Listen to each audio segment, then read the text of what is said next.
Thank you. I don't know about eminent, but we're the women special, or the three witches. Everybody has spoken about how they liked being asked to be jury members, and I'm afraid we're no exception. Because which one of us doesn't like to wax magisterial? So the whole idea of saying this is what should be read, and this is what should be published, and this is what should be rewarded was dreadfully tempting. But when we got the cartons in Delhi and Chennai and Ahmedabad, it wasn't just the numbers. It was the numbers, but even worse, the cartons actually reminded me of when we were children, and I grew up in Bombay, and we would go to the south and travel by train, and we had these things called hold-alls. Nobody talks about them anymore. And hold-alls held all. So from your stainless steel glass to, whatever, your nightie, and everything was there. And this is pretty much what it was. But, hold-alls, of course, are not hold-alls. So what was also interesting was what was left out and what was there. So to begin with, we're talking about best, which is always a bit of a problem, but best fiction, but it's only in one language, of course, and that was a problem. But we also had popular and unpopular fiction, I have learned now.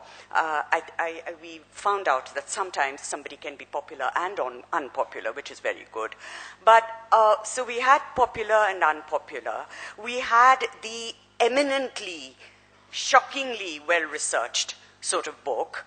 And we had the extremely experimental, so experimental it was almost not there. We had such a range. We had short fiction with short stories. We had a lot of quarrels by email. One of us saying, well, of course, short fiction is very important because a lot of these writers are young. In fact, the average age was 23, I think. The photographs of the authors was wonderful. We kept looking at this thing, why don't I have a daughter who looks like this, and where did she get her sari from? So some of the 20-year-olds never wrote sentences longer than 3 words, but still. So we did have a hold-all, and we didn't, for the life of us, know how to come up with 10 books, leave alone 1. So what did we do? I'm going to cheat and tell you about a little story I use in situations like that. How do you come up with criteria? Do you have literary fiction? Do you say it should be, something that people like to read? And there was a racy love story, which I really liked, but I think it was supposed to be commercial as opposed to literary. So we really didn't know what to do. Okay, so there's a lovely story of an old woman who is walking up and down the road, and she's madly looking for something. And, of course, when people are looking for something, there are passers-by who are curious, and this is obviously in India, where we never mind our own business. So the passers-by say, well, what are you looking for? And they start looking with her. And finally, she says, I'm looking for my key. So then there's one smart person in the crowd who says, when did you see it last? She says, I think I dropped it in the house. So they said, but, why are you looking on the street?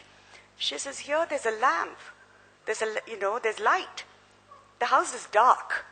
So I don't know where the key is.